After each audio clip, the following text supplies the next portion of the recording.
Quisiera por favor que fueran conmigo al Evangelio de Mateo, capítulo 5. Evangelio de Mateo, capítulo 5.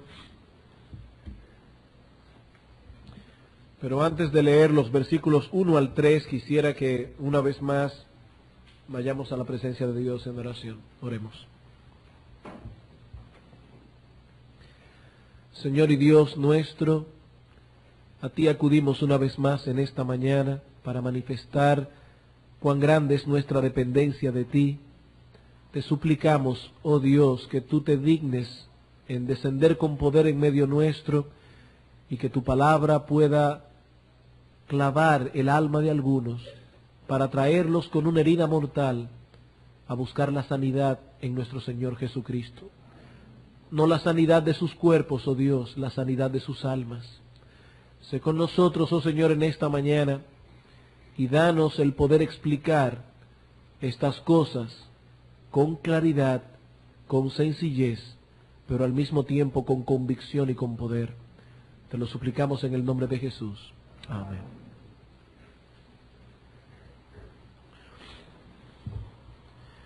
Mateo capítulo 5, versículos 1 al 3. Viendo la multitud, subió al monte, y sentándose vinieron a él sus discípulos, y abriendo su boca les enseñaba, diciendo: Bienaventurados los pobres en espíritu, porque de ellos es el reino de los cielos. Suponga que usted se levanta mañana sintiendo cierto malestar en el cuerpo, por lo que decide ir al médico a chequearse. El médico lo examina detenidamente, pero le pide que se haga algunos análisis más profundos para poder determinar la verdadera naturaleza del mal que le aqueja. Usted se hace los análisis, esos análisis son enviados al doctor, a la semana siguiente usted regresa al médico para que le dé su veredicto y él lo recibe con un rostro sonriente y le dice esto: le tengo buenas noticias. De acuerdo a los análisis que se le hicieron, padece usted de una enfermedad incurable que terminará con su vida a lo sumo en 6 meses. ¿Cómo se sentiría usted o cuál sería su reacción ante el aviso del médico? Bueno, me imagino que se sentirá turbado, sumamente extrañado, porque lo que este hombre está diciendo no parece tener sentido. Bueno, esa fue probablemente la reacción de muchos de los hombres y mujeres que escucharon por primera vez el Sermón del Monte. Durante cientos de años la nación de Israel había estado padeciendo opresión y vejación de las naciones vecinas. Y en esos momentos específicos se encontraban bajo la dominación de los romanos, un imperio cruel, corrupto, que no veía con buenos ojos el celo monoteísta de los judíos. La única consolación de este pueblo consistía en recordar sus glorias pasadas y las promesas que Dios había hecho de enviar un Mesías que no solo restauraría el antiguo esplendor de la nación, sino que la habría de llevar a glorias aún más excelsas. Este Mesías ha llegado y se dispone ahora a dar su discurso inaugural, el Sermón del Monte. Multitudes se reúnen a escuchar el manifiesto de este rey por tanto tiempo esperado, y sus primeras palabras, la primera palabra que pronuncia es: bienaventurados. Bienaventurados. El pueblo se llena de júbilo. Eso es exactamente lo que esperaban de su Mesías. El tiempo de opresión había terminado y ahora estaba a punto de inaugurarse el período de las bienaventuranzas, de la felicidad plena para la nación de Israel. Pero entonces ocurre lo inesperado. El Mesías prosigue su discurso y dice: bienaventurados los pobres en espíritu, porque de ellos es el reino de los cielos. Bienaventurados los que lloran, porque ellos recibirán consolación. Bienaventurados los mansos, porque ellos recibirán la tierra por heredad. Y por si todo fuera poco, concluye diciendo: y aún bienaventurados los que padecen persecución por causa de la justicia, porque de ellos es el reino de los cielos. Les aseguro que eso no era precisamente lo que esta gente quería oír. Ellos esperaban promesa de prosperidad material, pero Cristo les dice en cambio que la verdadera bienaventuranza no se encuentra allí. Él ciertamente vino a implantar un reino, pero se trataba de un reino espiritual, cuyas características eran totalmente contrarias a las que el mundo exalta y anhela. El mensaje de Cristo no solamente contrastaba con el pensamiento de esta gente, sino que más aún era ridículo para muchos de ellos. El mundo nos dice que son bienaventurados los que han alcanzado riqueza, fama, gloria, poder. De acuerdo al pensamiento mundano, son felices los que pueden disfrutar de las diversiones y los deleites de esta vida presente cuando lo querramos y como lo querramos. Pero Cristo nos dice otra cosa en el Sermón del Monte.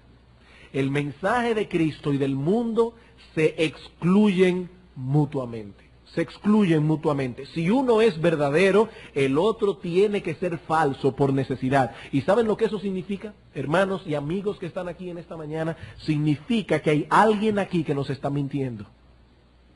Que hay alguien aquí que nos está engañando.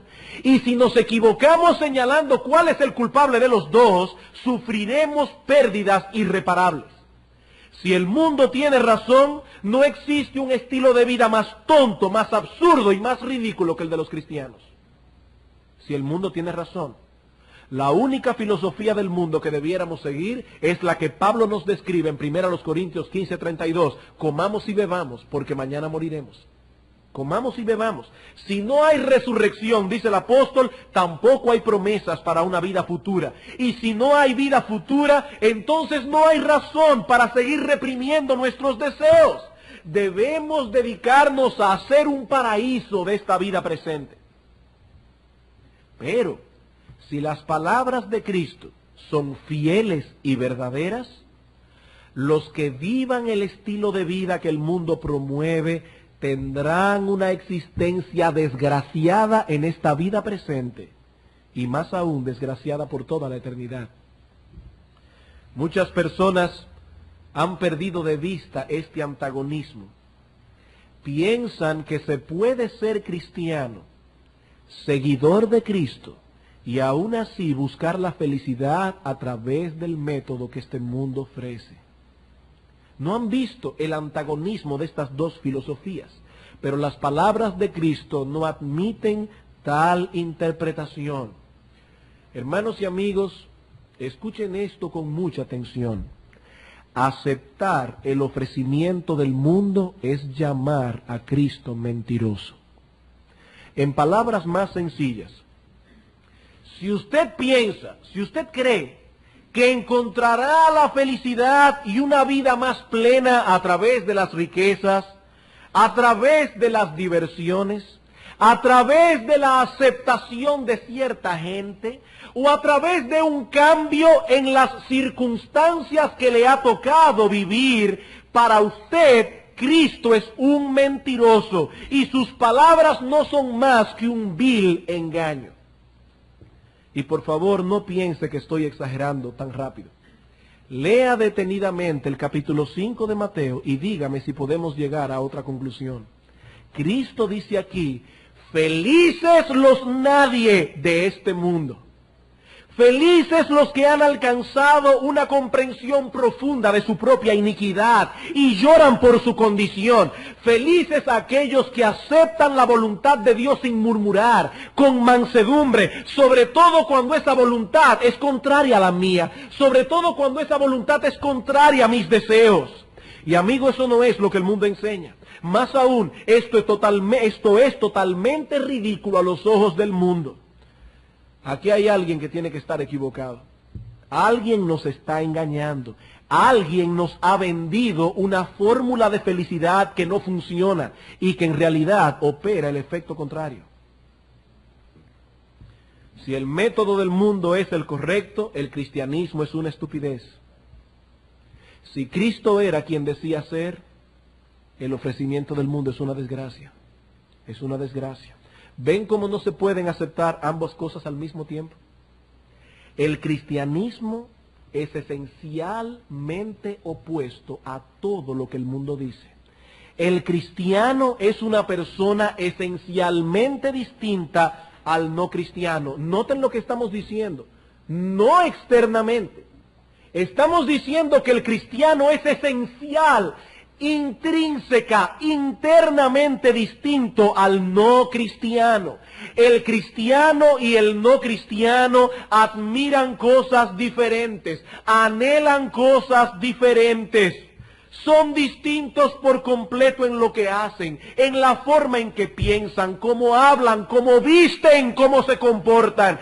Somos distintos, esencialmente distintos.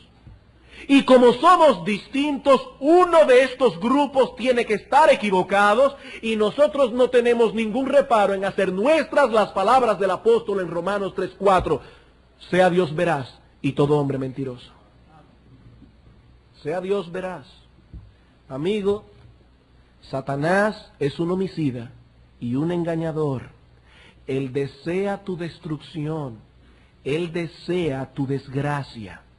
Y para lograrlo, Él ha creado un gran parque de diversiones llamado la Feria de las Vanidades. Si alguno quiere leer una buena descripción de esta feria, les recomiendo leer El Progreso del Peregrino. La Feria de las Vanidades, donde se ofrece al hombre toda una gama distinta de entretenimientos, de tal modo que pueda caminar hacia el infierno sin siquiera notarlo.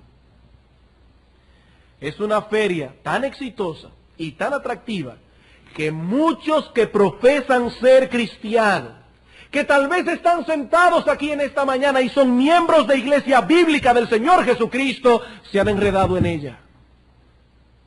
Es una feria muy exitosa, muy llamativa, a veces muy sutil. Dicen ser peregrinos, pero se han quedado a morar permanentemente allí, en la Feria de las Vanidades. Por ello Dios advierte en su palabra que si alguno ama al mundo y las cosas que están en el mundo, el amor del Padre no está en él. Satanás ha logrado una gran victoria a través de estos ciudadanos de la feria que profesan ser cristianos, porque a través de ellos ha desacreditado el cristianismo bíblico. Y muchos hoy día, viendo a estos cristianos muy entre comillas, creen que se puede seguir a Cristo sin ser tan radical, sin ser tan fanático. Pero mientras la palabra de Dios permanezca vigente, debemos saber que el reino de Cristo no es de este mundo y que los suyos que pertenecen realmente a ese reino tampoco pertenecen a él. Estamos aquí, pero no somos de aquí. Como dice el apóstol Pablo en Filipenses capítulo 3, nuestra ciudadanía está en los cielos, de donde también esperamos a nuestro Señor, el Salvador Jesucristo. ¿Y cómo se supone que son los ciudadanos de ese reino celestial? Bueno, eso es precisamente lo que nos describe el Señor en las bienaventuranzas, y que pasaremos a considerar en detalle ahora luego de esta corta introducción. Hoy comenzaremos a estudiar la primera de las bienaventuranzas. Pero por causa del tiempo no podremos concluir hoy. Tendremos que seguir, si el Señor lo permite, el domingo próximo. Así que nos limitaremos a dos consideraciones únicamente. En primer lugar, veremos algunos conceptos errados en cuanto al significado de estas palabras, bienaventurados los pobres en espíritu. Y en segundo lugar, pasaremos a considerar una definición positiva de lo que realmente significan estas palabras. Muchas veces la mejor manera de definir algo es eliminando primero los conceptos inadecuados. Sé que algunos estudiantes que están aquí todavía en el colegio y en la universidad entenderán esto. Supongamos que tenemos un examen de selección múltiple. Hay una pregunta y varias respuestas, solo una de ellas es correcta. Y una de esas preguntas no conocemos de inmediato su respuesta. Bueno, una forma de resolver la dificultad es eliminar primero aquellas respuestas que obviamente no son correctas. Y eso nos va a dar un margen de menos equivocación. Es una forma de trabajar con la selección múltiple. Bueno, eso es lo que trataremos de hacer en esta mañana. Antes de considerar el asunto desde un punto de vista positivo, veamos en primer lugar algunas consideraciones negativas. ¿Qué no quiso decir Cristo cuando dijo, bienaventurados los pobres en espíritu? Bueno, en primer lugar, Cristo no está hablando en nuestro texto de pobreza material. En primer lugar, debemos aclarar que Cristo no está hablando en nuestro texto de pobreza material. Cristo no está diciendo aquí que el reino de los cielos es para los que padecen carencias materiales, carencia de cosas materiales, ya que eso implicaría dos cosas que la Escritura no enseña. En primer lugar, implicaría que todos los pobres son salvos. Y en segundo lugar, que todos los ricos están condenados. Pero tanto la Escritura como la experiencia nos enseñan que existen hombres y mujeres pobres sumidos en sus pecados y endurecidos de corazón. Y que al mismo tiempo existen ricos que se han arrepentido de sus pecados y ahora viven para la gloria de Dios. Así que ni la pobreza es un signo inequívoco de espiritualidad, así como las riquezas no son un signo inequívoco de carnalidad. En la iglesia primitiva habían ricos, habían pobres, compartiendo las mismas bendiciones espirituales. Por ejemplo, el apóstol Pablo escribió en 1 Timoteo capítulo 6, versículo 17 al 18, a los ricos de este siglo, manda que no sean altivos, que no pongan su confianza en las riquezas, las cuales son inciertas. El apóstol Pablo está presuponiendo que allí sentado en la iglesia habían ricos. Y más aún, el consejo que da Pablo a esos ricos no es que imiten el ejemplo de San Francisco de Asís, sino que dice más bien a los ricos de este siglo, mándales que no pongan su confianza en las riquezas. En la iglesia de Cristo, hasta que el Señor vuelva, habrán ricos y habrán pobres. De hecho, muchas veces, las causas envueltas en que una persona sea pobre son pecados. No siempre es así, no siempre es así, pero hay personas que son pobres por su pecado. Por ejemplo, hay personas que son pobres por causa de su negligencia en el trabajo. ¿Qué nos dice Proverbios capítulo 10, versículo 4? Que la mano del negligente empobrece. Hay personas que son pobres porque son vagos, porque son perezosos, no son diligentes en sus asuntos. Otros son pobres por falta de cordura. Por falta de cordura, dice la Escritura en el mismo libro de Proverbios que la casa del sabio estará llena de cosas. Y otros sencillamente son pobres porque Dios así lo ha determinado en su soberana voluntad. Pero eso nada tiene que ver con el reino de los cielos que Cristo ofrece aquí. La palabra de la pobreza, de la que Cristo habla en nuestro texto es de otra clase, de otro tipo. Bienaventurados los pobres en espíritu. La Escritura condena el amor a las riquezas y el hacer un ídolo de ellas. Y hay muchos pobres que aman las riquezas y confían en ellas igualito como los ricos. Son pobres y como quiera aman las riquezas, se han apegado a las riquezas. Por el contrario, hay hombres ricos cuya confianza descansa únicamente en Dios. Ejemplo, David. David era rey de la nación más poderosa de la tierra, pero cuán evidente era la confianza de este hombre en su Dios. En el Salmo 56 David escribió, en el día que temo, yo en ti confío. No en mis riquezas, ni en mis soldados, mi confianza eres tú. Y si llegara un momento en que lo perdiera todo, absolutamente todo, aún así viviría confiado porque tú seguirías siendo mi Dios. Esa pobreza entonces no tiene nada que ver con la situación económica de la persona. En segundo lugar, ser pobre en espíritu tampoco significa ser tímido o tener un espíritu retraído. Ser pobre en espíritu no significa ser tímido o tener un espíritu retraído. Hay personas que son temperamentalmente retraídos, callados, no se hacen sentir tanto como otros. Pero no debemos confundir esto con la pobreza espiritual de la que habla el Señor en su sermón. La timidez es algo temperamental, en cierto modo hasta genético, aunque eso está sujeto a discusión. Y ciertamente la timidez de una persona puede ser hasta cierto punto modificada por el ambiente en que le haya tocado vivir. Pero la pobreza espiritual, la pobreza en espíritu no es natural, es sobrenatural. Es una obra de Dios en el corazón del hombre. En cierto sentido, ningún temperamento ni es malo ni es bueno en sí mismo. Dios puede usar para su gloria a una persona tímida como Timoteo. Dios puede usar para su gloria a una persona extrovertida como el apóstol Pedro. Ambos temperamentos tienen ventajas y desventajas. Ambos temperamentos tienen debilidades con las que tendrán que luchar. Pero repito que eso es natural y las bienaventuranzas están tratando con cosas sobrenaturales. En tercer lugar, ser pobre en espíritu no significa tener un espíritu pobre. Ser pobre en espíritu no significa tener un espíritu pobre. Esto puede sonar extraño a algunos, pero no es lo mismo ser pobre en espíritu que tener un espíritu pobre. Hay personas que poseen tal bajeza espiritual que solo se deleitan en cosas carnales. Cosas que solo pueden ser percibidas por los sentidos. El gusto, el oído, el tacto, los ojos, etc. Judas llama a esas personas sensuales. Y para aclararnos a qué se refiere, nos dice en el versículo 19 que no tienen el espíritu. ¿Qué son personas sensuales?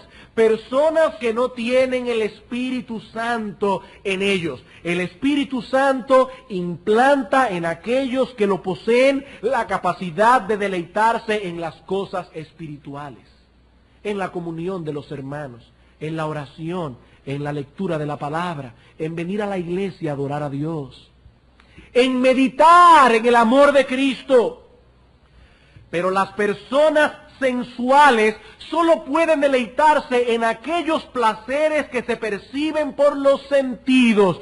Son espiritualmente pobres y por ende viven vidas desgraciadas. El apóstol Pedro nos dice en su segunda carta que son como animales irracionales. Y Judas los describe en el versículo 16 como personas que andan según sus propios deseos. La felicidad de esta gente depende de que los sentidos sean alimentados. Mientras sus sentidos están siendo alimentados, son felices. Comer una buena comida, ver una buena película, escuchar una buena música. Pero todo no es más que un escapismo. Todo no es más que un escapismo. Una persona que solo se deleita en esas cosas es un sensual. Es un sensual. Lo único que le hace feliz es aquello que puede ser palpado por los sentidos. No tienen más deleite que ese. Eso es sensualidad. Como decíamos en el sermón anterior, el alma no puede satisfacerse con cosas materiales porque es espiritual. Y al buscar la felicidad a través de los sentidos, estos hombres y mujeres desgraciados van, no desgraciados en el sentido de un insulto. Estoy diciendo que son desgraciados porque van de frustración en frustración, de frustración en frustración, porque sus almas siempre se quedan insatisfechas, siempre se quedan insatisfechas. Comer una buena comida, ver una buena película, escuchar una buena música, eso puede hacernos escapar por un tiempo, pero el alma quedará vacía, porque el alma no se sacia con esas cosas. Son sensuales, son sensuales. En cuarto lugar, y por último en cuanto a este punto, tampoco se trata de una humildad verbal. Ser pobre en espíritu no es lo mismo que ser pobre en palabras. Hay ciertas personas que han aprendido el lenguaje de la humildad. El lenguaje de la humildad. Los escuchamos orar y parecen tan humildes, pero tan humildes. ten misericordia de mí, porque soy un miserable, no soy más que un gusano, no valgo nada, no soy nada. Eso suena a humildad. De hecho, eso es exactamente lo que los hombres y mujeres humildes piensan de sí mismos. Cuando Dios llamó a Moisés desde la zarza para liberar a su pueblo, Moisés no se paró delante de Dios y le dijo, ¡oh, qué buena elección has hecho, Señor!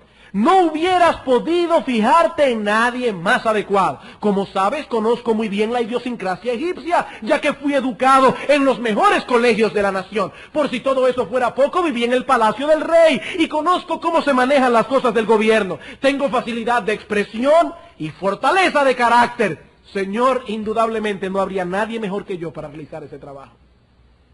¿Fue eso lo que le dijo Moisés cuando Dios lo llamó? Por supuesto que no. Hubo un tiempo cuando Moisés pensaba así, pero Dios se encargó de humillarlo hasta el polvo. Lo envió 40 años a la escuelita del desierto en Madián, con el propósito de que perdiera aquella confianza que tenía en sí mismo. De manera que cuando Dios se le apareció 40 años más tarde, la respuesta de este hombre fue, Éxodo 3:11, ¿quién soy yo? ¿Quién soy yo para que vaya Faraón y saque de Egipto a los hijos de Israel? Estas no son meras palabras. Moisés sentía en ese tiempo que sus días de utilidad habían terminado. 40 años oyendo balido de ovejas no le da a uno capacidad para pararse delante de un jefe de Estado y decir, saca a ese pueblo de allí. Moisés sentía 40 años después que ya no servía para nada. Pero Dios tenía otra opinión muy distinta. Era necesario que Moisés llegara a este punto para que entonces Dios pudiera usarlo a toda capacidad. Así que la terminología de aquel que es pobre en palabras no difiere en mucho de aquellos que son realmente pobres en espíritu. La diferencia que hay entre un hombre pobre en palabras y un hombre verdaderamente humilde se verá en el hecho de cómo reaccionan ambos cuando los demás lo tratan de acuerdo a lo que ellos dicen ser. Voy a repetir eso. La diferencia se nota en la forma en que reaccionan ambos cuando los demás lo tratan como él dice ser. El pobre en palabras no tiene problemas en decir muchas cosas de sí mismo, pero no tolera que los demás lo vean de ese modo. No tolera que los demás lo traten como tal. Él está dispuesto en oración a decir que se considera un gusano, que él no tiene ningún valor, pero hay de aquel que lo trate como un gusano. Hay de aquel que lo ofenda. ¡Ay de aquel que lo humille! Él es pobre en palabras. Cuando él habla se oye tan humilde, pero hay de aquel que lo trate así. El hombre pobre en espíritu es manso también cuando lo tratan de ese modo. Este es un pecado tan sutil, que hay personas incluso que usan este lenguaje de humildad, esperando obtener a través de él la alabanza de los hombres. Es un gancho. Esperando obtener la alabanza de los hombres. Ah, fulano, tú podrías hacer. No. Yo no sirvo para eso. Y en el corazón están esperando que los demás le digan, por supuesto que das para eso. Eres la persona adecuada. Gracias por decírmelo. Me siento más tranquilo ahora. Eso es un ardid astuto.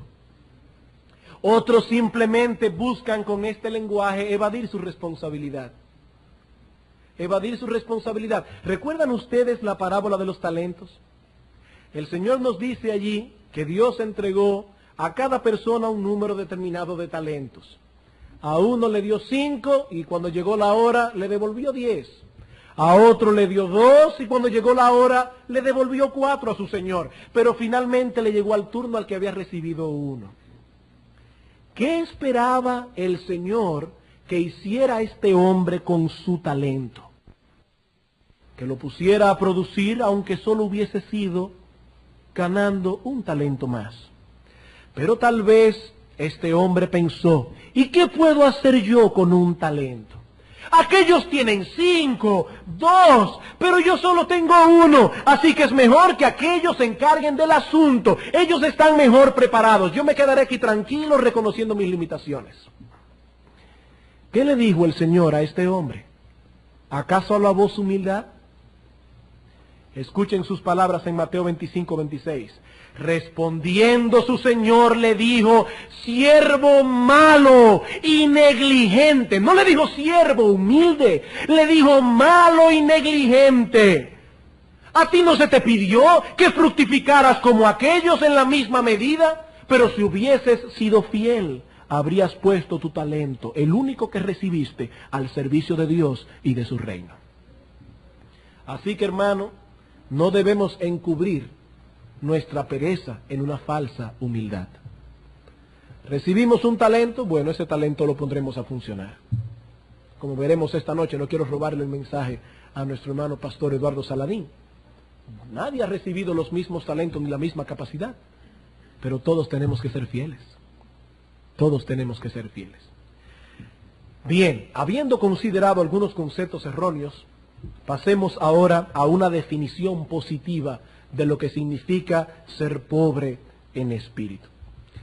Y lo vamos a hacer haciendo una pregunta muy simple. ¿Qué dice el texto? Bienaventurados los pobres en el reino espiritual, pero los pobres en fin. Y la pregunta es esta: ¿qué es lo que hace a una persona ser pobre? ¿Su apellido? ¿El color de su piel? ¿El lugar donde nació? ¿Qué es lo que hace a una persona ser pobre? La respuesta es sus carencias. Sus carencias. A mayor carencia, mayor pobreza. No todos los pobres son igualmente pobres. Algunos tienen más carencias que otros.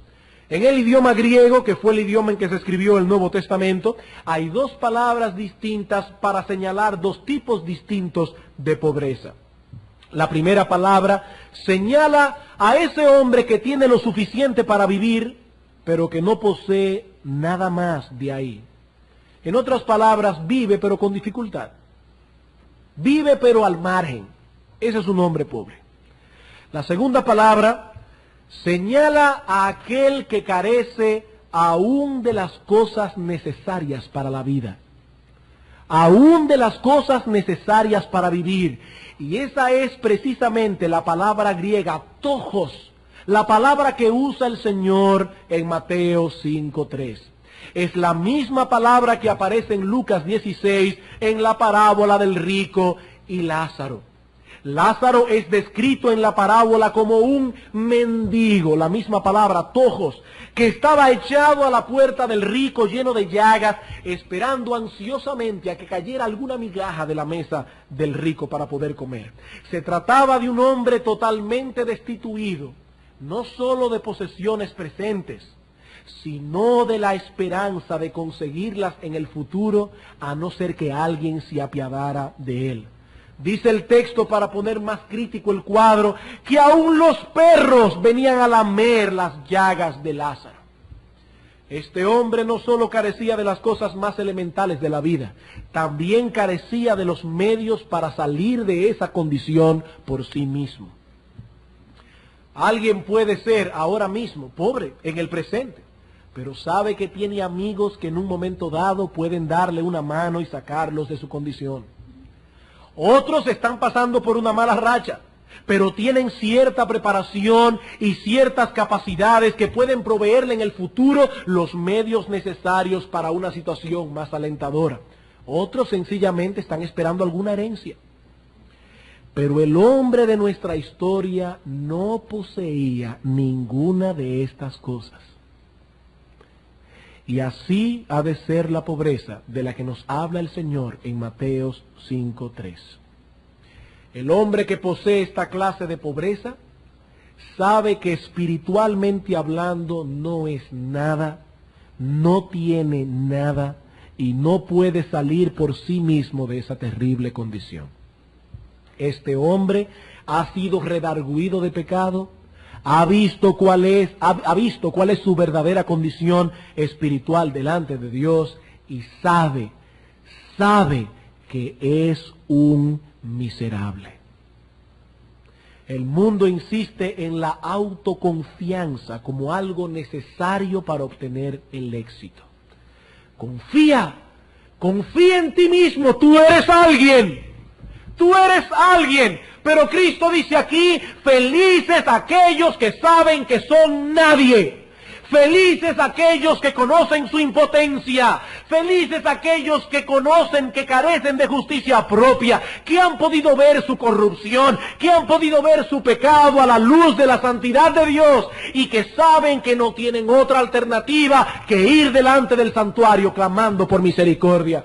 Felices ellos. Los pobres en espíritu saben que no tienen nada que exigir, nada que reclamar. Van a la presencia de Dios como aquel publicano que ni siquiera se atrevía a alzar sus ojos al cielo, sino que profundamente humillado se golpeaba el pecho y decía, Dios, sé propicio a mí, soy pecador. Y Cristo dijo, les aseguro que ese hombre fue a su casa justificado, pero no aquel. Este publicano llegó al santuario y dijo, Dios, no poseo nada, absolutamente nada que pueda presentar como meritorio delante de ti. Y ¿saben una cosa? En realidad, todos los hombres están en la misma condición que ese publicano. Todos están en una condición miserable por causa de sus pecados y transgresiones, pero no todos saben que lo están. Ahí está la diferencia. No todos saben que lo están. Un hombre puede estar padeciendo sin saberlo de una enfermedad mortal asintomática. Él no siente nada extraordinario, pero se está muriendo. Y en su ignorancia puede llegar incluso a jactarse de su buena salud, porque es un ignorante. Pero aquellos que son pobres en espíritu no solo carecen de todo mérito y de toda posibilidad en sí mismos, sino que están conscientes de eso. Esta gente sabe que no tienen nada de qué gloriarse delante de Dios. Nada. Esa es la diferencia entre aquel que es pobre en el espíritu y el que no lo es. Uno sabe algo que el otro no conoce. Uno de ellos ha sido despertado por Dios para verse espiritualmente tal cual es. El otro está en tinieblas y consecuentemente tiene un concepto inadecuado de sí mismo. Escuchen las palabras del Señor Jesucristo a estas personas en Apocalipsis 3:17.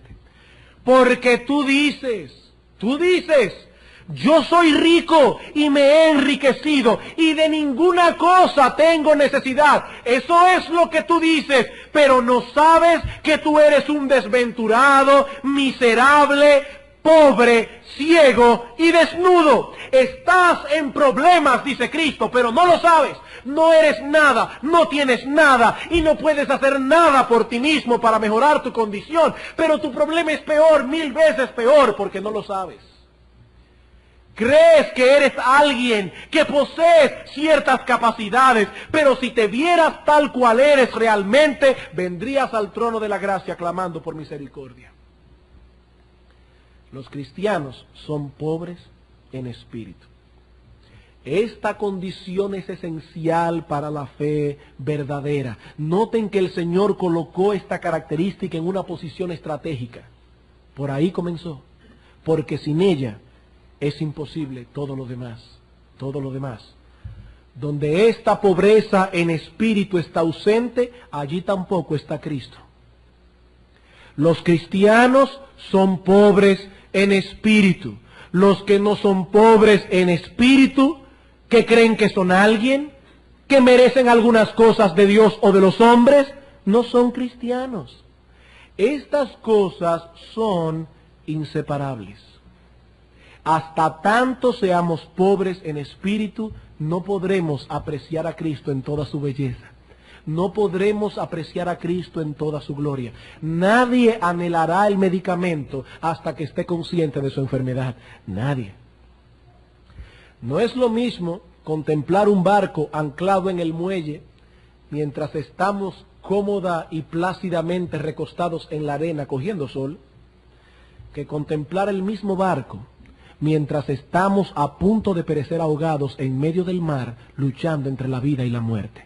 Es el mismo barco, pero lo están viendo con ojos muy diferentes. Muy diferentes. Para el que está cogiendo sol en la playa, el barco no es más que un elemento decorativo que enriquece la belleza del paisaje. Para el otro es lo único realmente valioso que existe en el mundo. Ese hombre en medio del mar solo piensa en una cosa, en que aparezca un barco. Nada es más importante. Todo pasa a ser secundario en ese momento y el pobre en espíritu ve a Cristo con esos mismos ojos. Aunque para algunos Cristo no es más que una figura decorativa en la historia y en todas las religiones, en todas, porque todo el mundo quiere tener a Cristo de su lado. Los gnósticos, los católicos, los mormones, todo el mundo quiere tener, hasta los budistas, hablan de Cristo como un gran maestro, todo el mundo lo quiere tener de su parte. Pero ellos lo ven simplemente como una figura decorativa en su religión. Importante. Para nosotros los cristianos que hemos visto nuestra verdadera condición delante de Dios, Cristo es esa perla del gran precio por la que estaríamos dispuestos a perderlo todo. No es una figura decorativa. Dice Pablo, Cristo es el todo en todos. Con cuánta convicción escribió el apóstol Pablo a los filipenses diciendo: cuantas cosas eran para mi ganancia, las he estimado como pérdidas por amor de Cristo. Y ciertamente aún, 30 años después de mi conversión, estimo todas las cosas como basura para ganar a Cristo y ser hallado en Él, no teniendo mi propia justicia que es por la ley, sino la justicia que es de Cristo por la fe. Eso es lo que piensa un cristiano. Eso es lo que piensa un cristiano. Cuando usted ve a un hombre que le dice, yo quisiera ser salvo, pero ese pero nos indica que este hombre no ha entendido su necesidad a plenitud y que no está preparado para el arrepentimiento. El pobre en espíritu se aferra a Cristo con todas las fuerzas de su corazón, no importa cuántas cosas tenga que soltar para aferrarse con más fuerza. ¿Cómo que yo quiero conocer a Cristo, pero? No. Nunca forcen a una persona a hacer una decisión por Cristo si está pensando de esa manera. Ese individuo no entiende lo terrible que es su condición y no está preparado para el reino de los cielos. No lo está. Pedro resumió todo esto en su primera carta cuando dijo: para vosotros, pues, los que creéis, Él es precioso. Para vosotros. Para el mundo no, pero para vosotros que sabéis que una herida mortal ha traspasado vuestra alma, Él es precioso. Para vosotros que sabéis que solo la sangre de Cristo puede librarlos de una separación eterna de Dios, de padecer por los siglos de los siglos las llamas del infierno en compañía del diablo y sus ángeles, Él es precioso para vosotros. Precioso como ninguna otra cosa en el mundo lo es. Solo los pobres en espíritu están preparados para recibir la gracia de Dios. Y la salvación es por gracia. El que cree tener algún mérito no está dispuesto a recibir limosnas. Él exigirá su salario. Él exigirá su salario. Él no está dispuesto a que le den una limosna, pero aquel que sabe que no es nada y que no tiene nada, abrirá, abrirá sus manos humildemente para recibir los dones que Dios le quiera dar por gracia, por gracia.